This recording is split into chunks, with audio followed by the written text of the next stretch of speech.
Okay, good morning, Neil. Morning. Yeah, it's my great honor to have a chat with you today. Yeah, it's my honor to And be interviewed by you as yeah, well. and thank you very much for the opportunity that you allow me for the discussion. Just a few questions only regarding. I want to ask you some question about yourself. Yeah, sure. So, first, could you please tell me a few things about yourself? Alright. So my full name is Neil O'Brien Anak Joseph. Anak Joseph means the son of Joseph. Joseph is my father's Oh, name. yes. Alright, so my real names are only two, I guess. Neil O'Brien. So coincidentally, both names originated from two different countries under the Great Britain. Neil is well known around in Scotland, while O'Brien has more Irish connection. So why my father chose that name for me, I do not know. Yeah, that's interesting. Yeah. So this year I'm 33 years old, and I've been in education for the past 9 years this year. However, the past 9 years I've only been teaching for 2.5 years, meaning to say that for the past 7 years I've been in administration. Okay. Let me. Thank you. Then all right. So just now I heard about some basic things about you. Now could you please give me a brief opinion on the entire course of this TESOL? Yeah. So when I came in, I thought it would be difficult.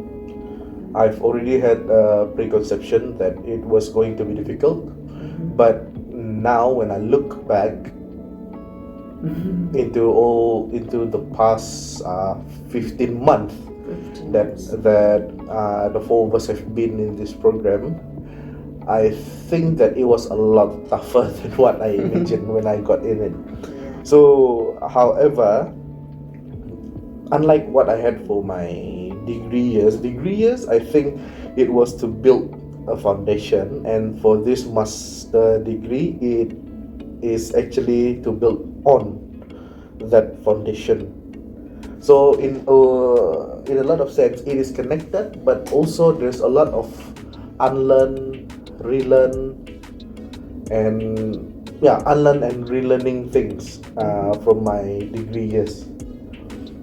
It's a good program. It's an excellent program. It challenges you. It's supposed to really hit you in your face kind of program, because it challenges you. It puts you out of your comfort zone. Yes. But it is for a good cause. It is to challenge what we believe in. Yeah. Good. So, what's the best memory for you? The best moment for you? The best moment was when I got to meet all of my cohorts, especially the two Thai girls, Yeah. Paris and Nook, and also getting to meet all of you Yes. and studying here together. I think it's great memories that I will cherish forever. What about the worst moment? Do you have any? Sorry? The worst moment? The worst, okay. The worst was in trimester 3. Yeah, that particular period was a very worst moment because, to tell you the truth, I've rarely missed out on readings or weekly tasks ever since I've been in this program. Yes. And for that trimester, somehow I had a lot of family issues at the time. My wife's grandmother passed away, so I had to rush back to my hometown, and that meant that I left a lot of classes behind. I see. And from that moment on, it was a struggle for me to catch up to the things that I've missed. Yes, yes. And ever since then, my grade went down. And I was also, at that time, I was struggling with my own personal issues. I was vaping at the time, and I was quitting, in the process of quitting. So, quitting, but at the same time staying at home, you have nothing to do but to study. So the demon inside of me, it's glowing, it's trying to get out, but I've got to keep it in check. So basically, it's not the courses themselves, but it's actually the challenges that I faced learning from distant, going through distant learning like that. Yeah, interesting. So since at the moment you are working in the education office, so are you planning to just work in that office, or are you planning to work at school? Because your degree is in teaching, right? So, Yeah. That's a very good question. I do not know where I'm going to go, but I do plan on teaching, not primary schools, but at a higher level, most probably teacher training. Yeah. Yeah, I'm planning to move into that sector, and yeah, let's see how things go. Yeah, I think yeah, it's good that maybe you will go to teacher training college or something like that. Yes. Okay, so I think come through the questions about like Cambodia. So since I'm from Cambodia, and I want to know a little bit about, do you know anything about Cambodia? I mean, what do you know about Cambodia? Not a lot.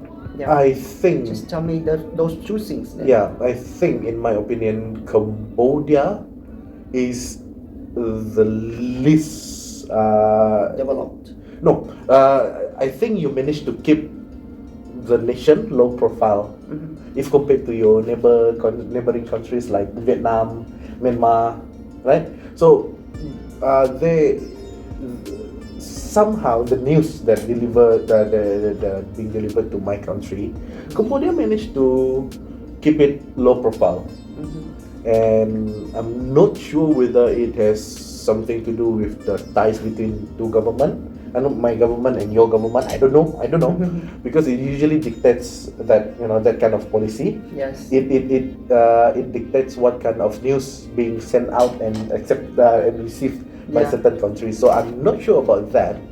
But to be honest, you're the first Cambodian that I met, apart from Boris. Yeah. Yeah. Yeah. So yeah, there are not many things, but I do know that your country has a lot more to offer in terms of the nature, the beautiful nature. Nature. Yes, rivers, and everything. Mostly about rivers. Yeah, nature, culture. Yeah, we have rich culture. Oh, really? Yes. And a lot of temples, I assume. Yes, because it's thousands of temple. I mean, in the countrywide. The whole country as well as the whole region, right? Yes. Because the whole region is governed by first, was it Hinduism at the time, and then moved to Buddhism. Before Angkor period, we had their Angkor Empire at the time, and before Angkor Empire region, we used to keep Hinduism, but after Angkor time, then we changed to Buddhism. Yeah.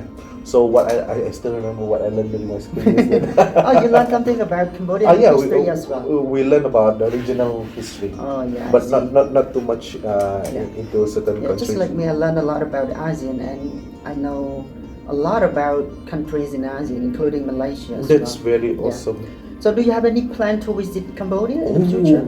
Yes, I have plans to visit Cambodia, and then I want to go to Thailand and Vietnam.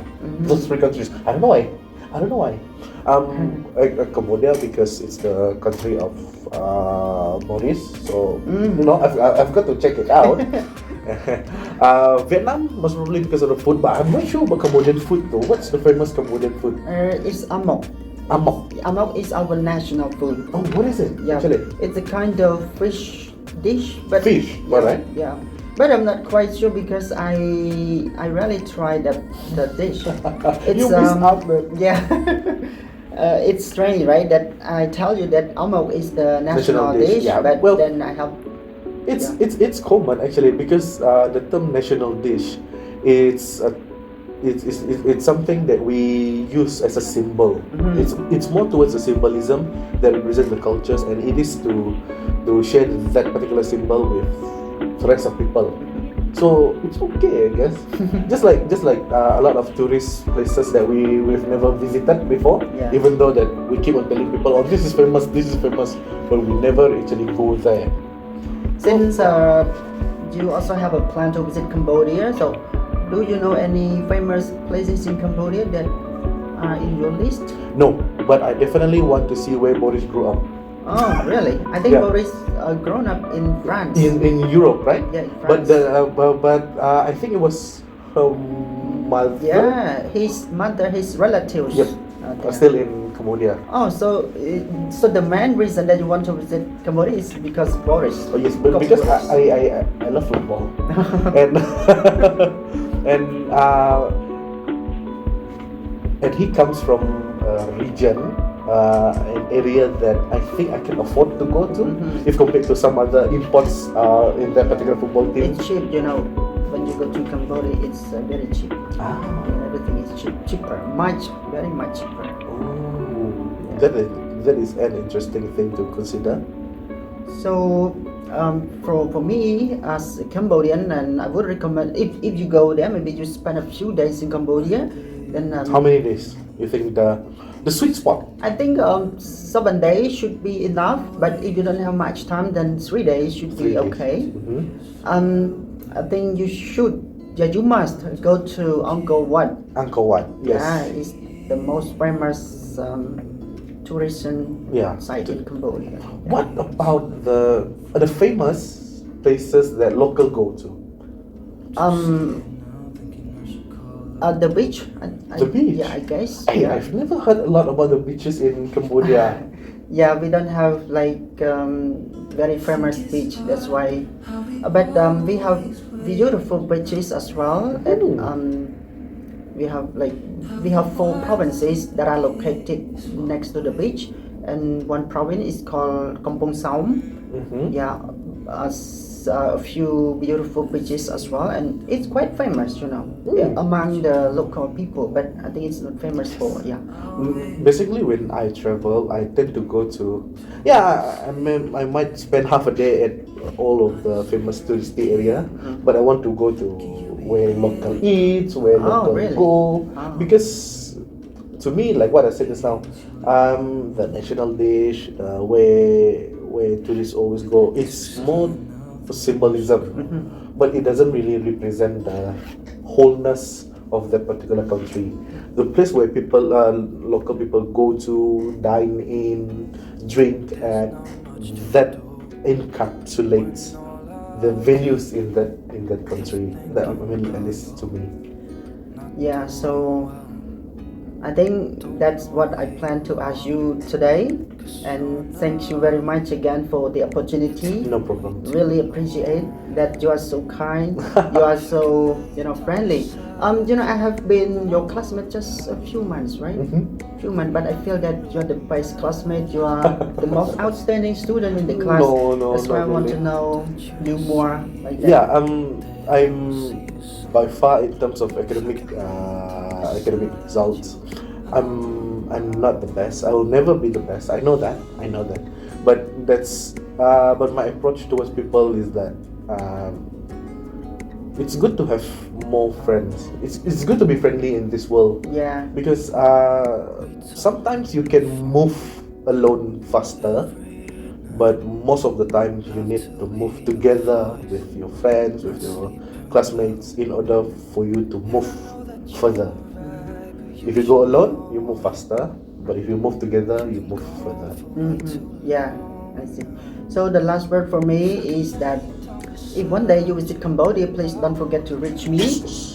Okay, maybe although I'm not living in Phnom Penh or in Siem Reap where Angkor is located, but I might take time to Oh, yes. to meet you. Yes. Yeah, for sure. Maybe for a drink, for a cup of coffee, Oh, just something oh. like that. Yeah. Cambodian coffee, that sounds amazing.